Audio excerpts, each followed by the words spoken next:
Hey, beautiful people. It's Gwendolyn Young here from your virtual admin expert, and welcome to Leading Behind the Scene, your weekly dose of inspiration to equip you to excel in business and life.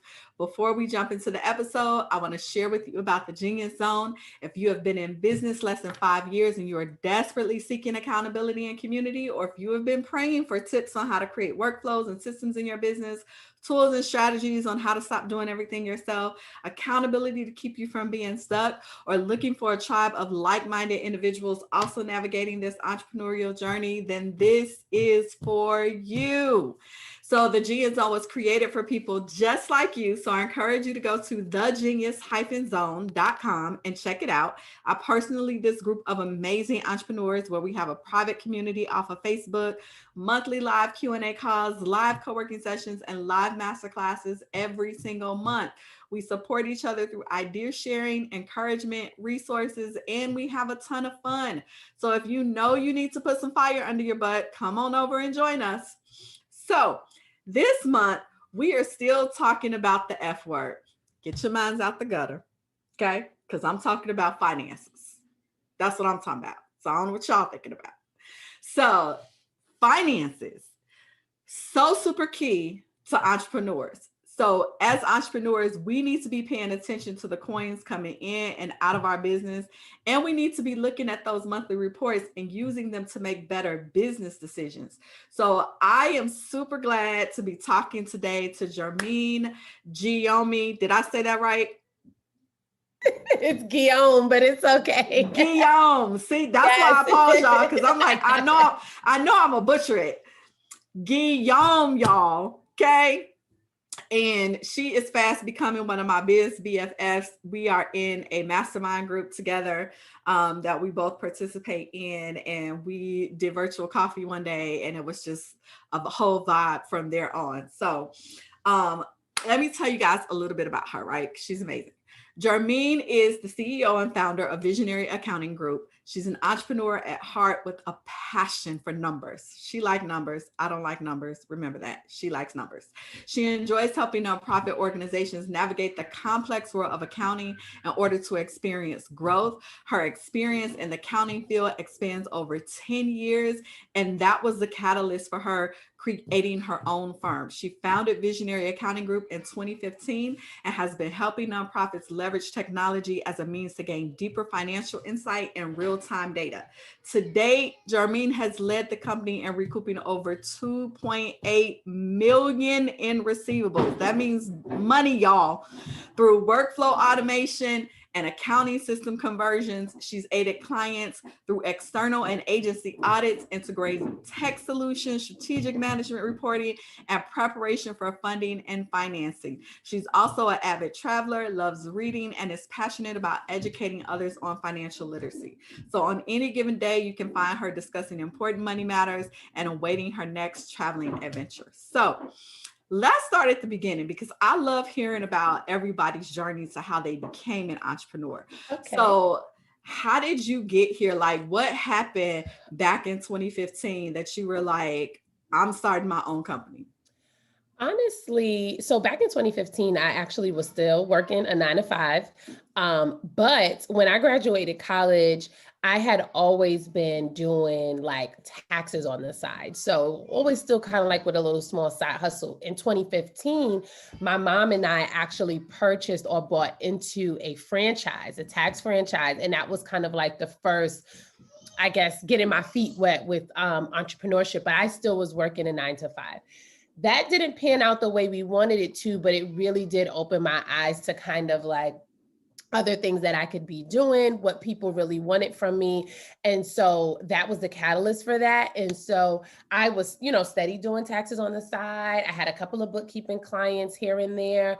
And then in 2018, when I had my daughter, that was really I don't think I'm going back to 9 to 5 feeling or thoughts for me, just because business was picking up, but also they wanted me back in 3 months. And I was like, 3 months is not enough time. It's my first baby. I wanted to be home. And so I told my husband, I was like, yeah, I don't think I'm going back. I did not go back. And here I am.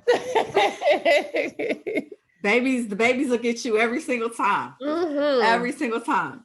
So let's talk about something that I have seen a lot in entrepreneurship, just working behind the scenes with my clients. Like they are so afraid to look at the numbers. Why are entrepreneurs afraid to look at the numbers? What is that about? Well, I think the first thing is because when they get into business, of course, they want to make money, but anything beyond that, as far as like the finance piece, they're really not interested. It's not why they got into business, right? And so that's the first piece. The other piece is like it's new. I think there's a Mm, misconception about it being difficult to learn. People are afraid. And then I noticed, depending on what your personal money habits are, a lot of times that trickles into your mm. business and how you manage your business finances. But unfortunately, if you choose to really stay ignorant towards how your business is performing, what those numbers really are, you're really doing yourself a disservice, because then technically, I mean, there's no way that you can convince me that you really know what the health of your organization is like Mm. if you're not looking at your numbers consistently. Wow, that is so good. So, how do you think entrepreneurs can like really empower themselves to like just push past that fear and look at their financials differently? Well, the first thing is like, I think we have to stop with, so there's like all of these stigmas out there around like being hush hush as it relates to like your money and Yeah, us not talking about it. And that's so true. I think if we move the fact that it's like, yes, it's important, but if we make it regular, common, like I think that would make it more easy to approach. But then the other piece is like, don't make it such like a heavy thing. Like one of the things that I do is like when I have a money date, usually I have one once a week. I like get a glass of wine. Then I pull out my computer and open up my budget, check in things. Like you make it fun. You know what I mean? Like don't make it so Okay. heavy. It doesn't have to be so serious. The important part is really doing the check-in, really looking and figuring out what is Yeah. happening and what is going on. And so if you make it lighter and make it something fun, I think you can then move away from it being so like scary and and so daunting, like because it really doesn't have to be. Now, I love that. So, tell me about your money day. What does that look like? So, do you have a designated day every single week, or is this Mhm. every month that you look at your financials and like what does that process look like? So I look at my personal finances once a week, usually on Mondays. It is on my calendar.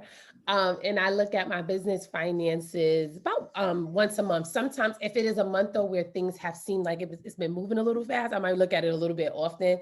But I definitely look at it once a month. So the money date personally is really just to check in and see if I've been spending too much cash, like what's happening, right? And really just checking in to see like if I look into my bank account, I look at the transactions for the past Okay. week, make sure there are no outliers, nobody wasn't doing nothing funny in my account or anything like that. And I make sure of course that if it is so happens to be falls on a week where I know that something is due, then of course I'm handling those kinds of things.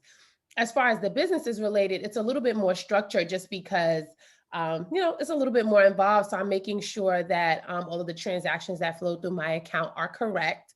Then I'm also reconciling them back to the bank statements, doing the same thing for any credit cards or like payment gateways. So gateways. So if you're like using PayPal or Stripe, making Hmm. sure all of those things agree and that they're accurate. And then after I do that, I'm usually looking deep diving into my P&L to see, what is my profit margin? Am I spending more than Yeah. I'm bringing in?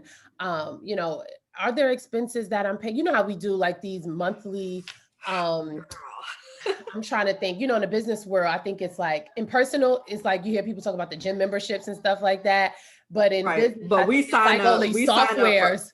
we sign up for softwares and Right, memberships right. and Exactly. programs that we ain't never opened or that we ain't never Exactly. been into. And every month we just getting charged $47. Look, ask me how I know. Right. Right. So looking into those things, determining, are there areas where I can reduce costs?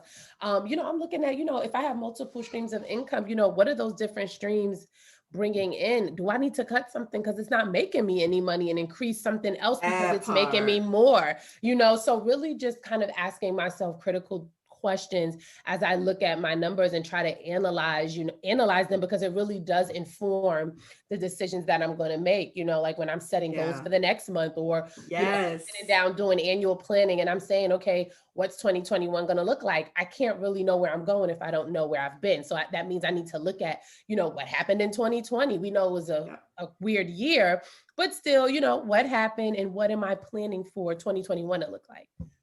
That is so key. You just dropped a whole bunch of gems. So I hope y'all had your notebooks and pens.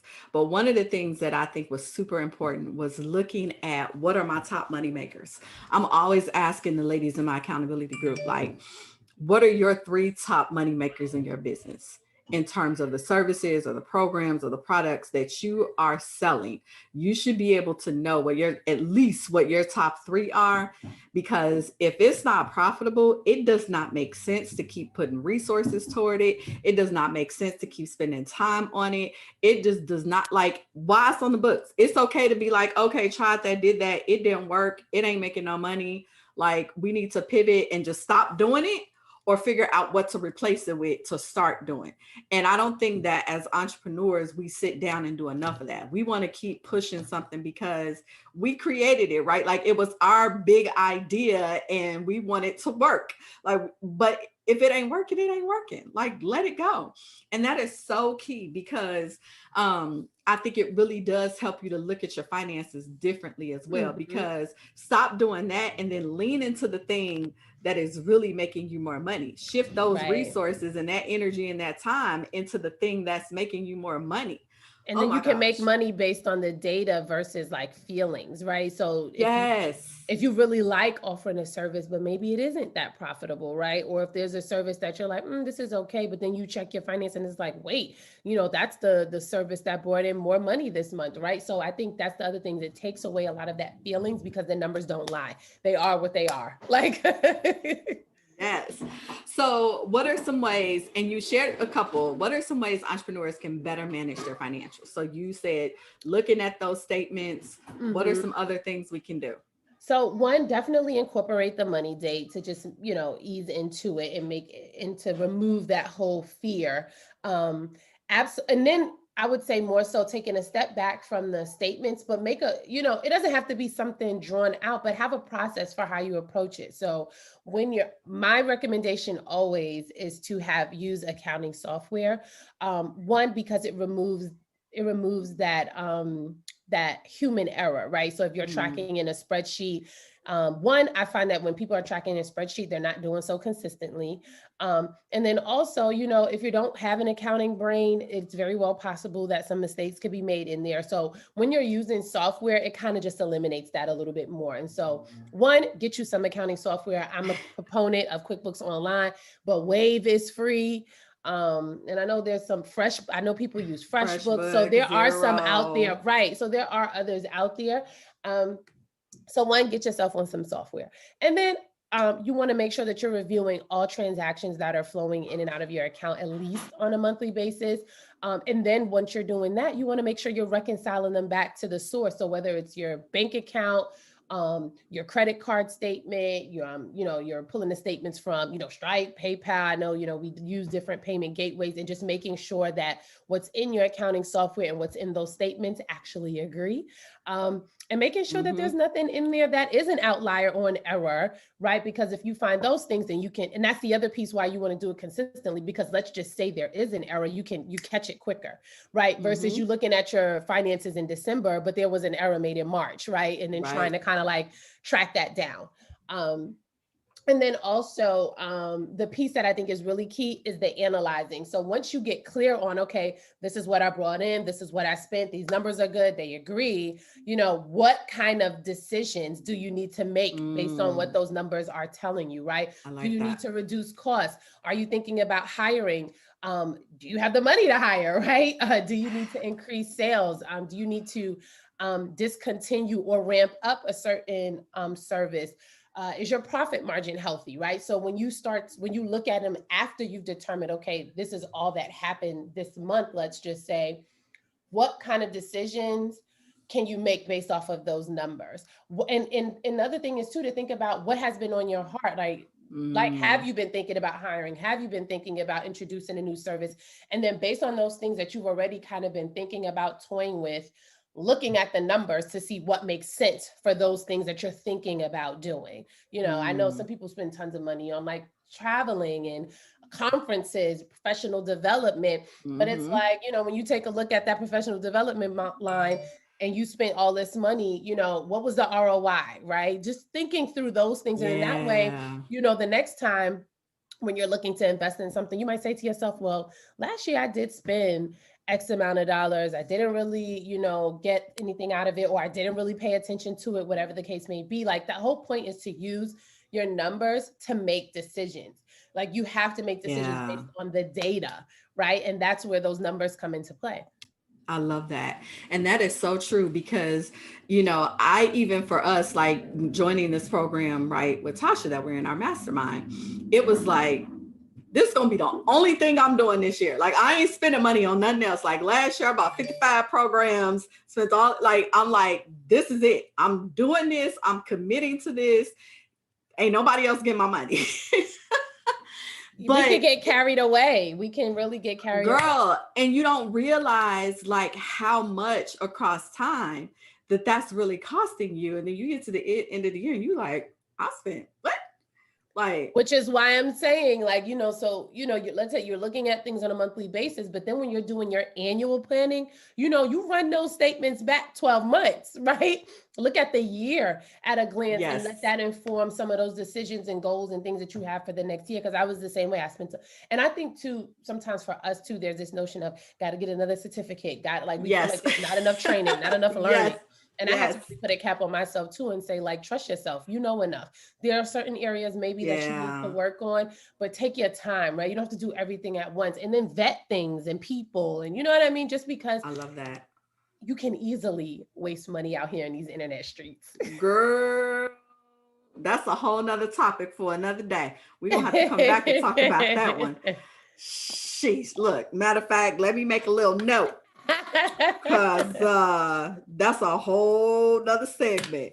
So you mentioned too, like using those numbers to make business decisions. So are there, like, is there a scale or a percentage that we as entrepreneurs should keep in mind when we're thinking about, okay, this is the revenue I have and I really want to hire somebody? Like, should like my team costs shouldn't go over a certain percentage or things like what is there a scale or something that we can use as a guide? So not really a scale, but it really is going to be dependent on your industry. And so I can, you know, I can use myself as an example. So I run an accounting firm, right? And so I'm constantly kind of like checking in on my finances. Now, when it was time for me to bring on a bookkeeper, at first I'm like, okay, wait, I don't know that I can afford this person. But then when I take a step back and I think about it, I'm like, okay, but if I bring this person on and they're working X amount of hours a week, which means that's X amount of hours I'm not doing that work and can focus on, let's say, the marketing and bring in new clients. And I start thinking about that return. It's like, wait, hold on. Maybe I can, you know, maybe I do need to find a way to figure out, can I afford that higher? And maybe it just, and I think Tasha taught us this too, and maybe it just doesn't have to be at the number of, you know, like a full-time, you know, sometimes we think about hiring, immediately think we got to afford this whole 70K salary with benefits and all of that. And that's not the case. So I think you really have to think about what is the end goal. And I just use hiring as an example, but like, what is that end goal? Because sometimes you got to make it affordable, right? So do you got to cut down the hours? Do you have to stop spending on something else in order to afford this? Because you know that this is going to make you more money in the long run. So not necessarily a chart you can follow, but I do say it is important to kind of keep your ear to the ground as it relates to like industry benchmarks. So whatever industry you're in. So for example, I mainly work with nonprofits now, because when I first got started, I worked with everybody. So I mainly work with nonprofits now, but so that means me like keeping an ear to the ground as to what is trending in the industry, right? What, you know, like what is the average budget that, you know, certain size nonprofits are managing, you know, and are my clients in line with that, right? So thinking along those lines, but also knowing too that if you have a vision, if you trust yourself, make sure you aren't leaning too much on outside sources, because we also need to learn how to like trust our intuition as well. Absolutely. I love that. Yeah. And I think you just have to look at what makes sense for you and your business, right? Like when I wanted to make a couple hires on my team, it was like, okay, I'm gonna have to take a little bit less for myself in the beginning, but in the long run, like when I thought about like if I do this, that person is gonna like 10 times what I can do, which means that's another client, which means that's more income coming in every single month. Mhm. So I'm like, it makes sense. So let me like give myself $500 a month. I'm gonna reduce what I'm taking by five, Mhm. give it to this person, and Right, and right. let's go make 3 or 4K a month off of that, right? And some Like that mhm. makes sense. Right. And sometimes we have to, because I think too, we have to also be careful not to fall too far on that scarcity mindset either. So I know that a lot of Yeah. times there's a lot of talk about what can you cut, what can you reduce, what can you reduce. But don't forget, you can also make more money, right? So Yes. sometimes it's okay, yes, I really need to make this higher. And now that I made this higher, how am I going to pay for her? Where am I? Yes. You know what I mean? Yes. So like let's also start thinking about, okay, I know that I need to do this. So that means I need to go find me two more clients because two That more part. clients is going to pay for this. So, also thinking about that too, because I think sometimes it's like, it's but so much you can cut, like before you're like, okay, I'm stripped down to the bare bones. Now what?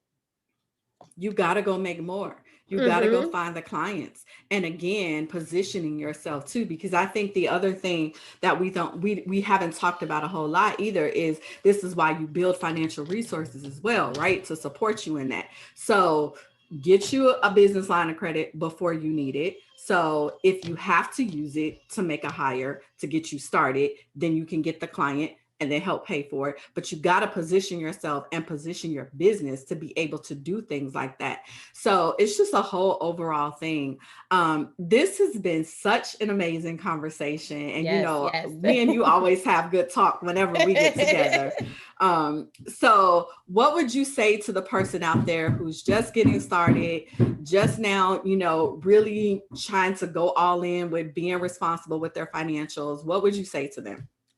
One, I would tell them that it's okay. Most people get started and they are laser focused on whatever it is that their business does, right? And Yes. and making the coin, right? But now that you're aware, it's okay to now say, let me set aside some time to now manage the coin, right? I've been making the coin. Now Yeah. let me make sure that I'm managing it as well. And make it a chill thing. It don't have to be that serious. Make it a chill thing. And if you have a business bestie, do it with them. It doesn't have to be something that you do in silo. That way, too, if you haven't thought, you can bounce those ideas off of someone, but do it. Do it. I love that. I love that. Germeen, thank you so much for sharing and You're saying yes welcome. today to coming on the show. I'm so glad we finally got to connect and do it.